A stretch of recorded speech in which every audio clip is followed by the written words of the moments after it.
Hello ducklings, hello chicks. It's our very last week, hopefully, of home learning, and because it's our very last week, I've got 4 really gorgeous special stories for you. And the first one is this one, The Smeds and the Smoos by Julia Donaldson and Axel Schläfer. Now, I've noticed when I've read books by Julia Donaldson and this chap who does the illustrations, there's always characters that seem to pop up from other books by Julia Donaldson and illustrated by Axel Schläfer as well. So keep your eyes peeled, children, whilst I'm reading to see if you can see a very special character from this book. So sit back and enjoy. By the lobular lake on a far-off planet, there lived a young Smed, and her name was Janet. Not far away on a Humpelty hill, there lived a young Smoo, and his name was Bill. Janet, like all Smeds, was red, and this is what her grandfather said. Never, never play with the Smoos. They sleep in holes, they wear strange shoes, they jump about like kangaroos. Never, never play with the Smoos. Bill, like the other Smoos, was blue, and these were the words of the grandmother Smoo. Never, never play with the Smeds. They have strange hair upon their heads. They sleep in funny things called beds. Never, never play with the Smeds. The Smeds on their lake liked nothing better than splashing about, getting wetter and wetter. But Janet grew bored with this watery play, and early one morning she tiptoed away. The Smoos jumped about on their Humpelty hill. They bounced up and down it and never stood still. But Bill was beginning to think this is boring. So early one morning he set off exploring. Janet met Bill in the Wurpula wood, where the truckles grew tall and the glompoms smelled good. The two rubbed antennae and played all day long. She told him a story, he sang her a song. Then they climbed to the top of the gerberry coot and nibbled its juicy and jellyful fruit.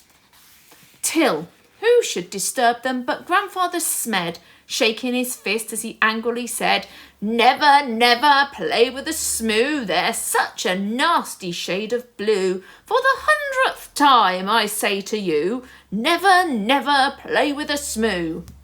Grandmother Smoo was close behind, and this is how she spoke her mind.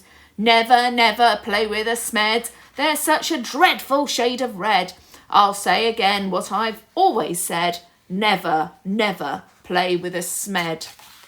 Years went by on the far-off planet. Janet missed Bill and Bill missed Janet. But off they crept whenever they could to sing and play in the Wurpula wood. The two of them grew and decided to wed. But what do you think their grandparents said? Never, never marry a Smoo. They're a beastly bunch, they're a crazy crew. They drink black tea, they eat green stew. Never, never marry a Smoo. Never, never marry a Smed. My dearest child, are you off your head? They drink pink milk, they eat brown bread. Never, never marry a Smed. Janet and Bill stole out that night while their families slept and the squoon shone bright. They clambered into the Smed's red rocket. Grandfather Smed had forgotten to lock it. Bill pressed the button and Janet steered. When the families woke, they had both disappeared. The Smed said, Your Bill must have stolen our Janet and taken her off to a distant planet.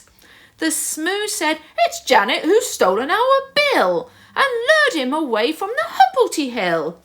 The Smoos climbed into their rocket of blue and they said to the Smeds, You had better come too. Suspicious and scowling, they soared into space. till they reached planet Vundrum, a dry, dusty place. The Vums had long arms which they waved in the air, but they didn't have news of the runaway pair. The next stop was Lurglestrop, covered in roses and watered by beasts with small eyes and long noses. They touched down on Grimbletosh, coated in grime. They searched planet Glurch and found nothing but slime. One morning the Smoos found they'd run out of tea, so the Smeds shared their milk, which was pink as could be. Then Grandfather Smed said, "My hair needs a trim," and Grandmother Smoo kindly cut it for him.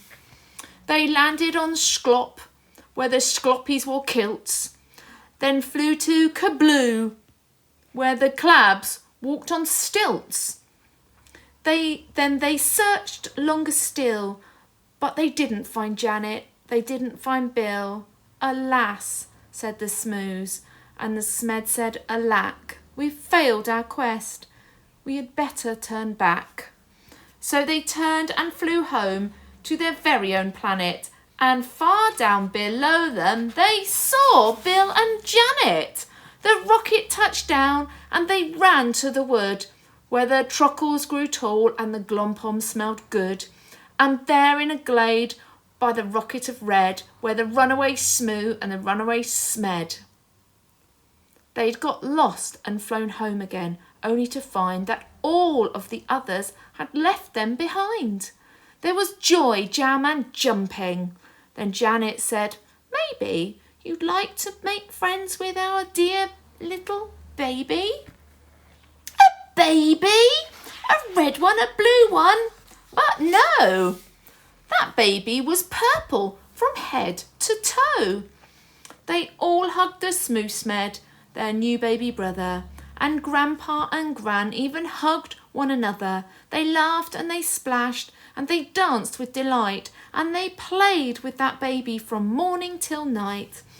They made him a rattle, they made him a flute, they fed him the fruit of the gerberry coot.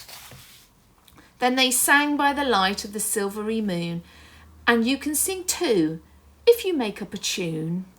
Play with the Smeds and play with the Smoos, play with whichever friends you choose. Then close your eyes, and while you snooze, dream of the Smeds and dream of the Smoos. Oh, there were some tricky words in that story, but I love it. I think it's so nice to find a story that's all about funny aliens. And all week we're going to be learning about aliens. So enjoy your week, and I will see you soon.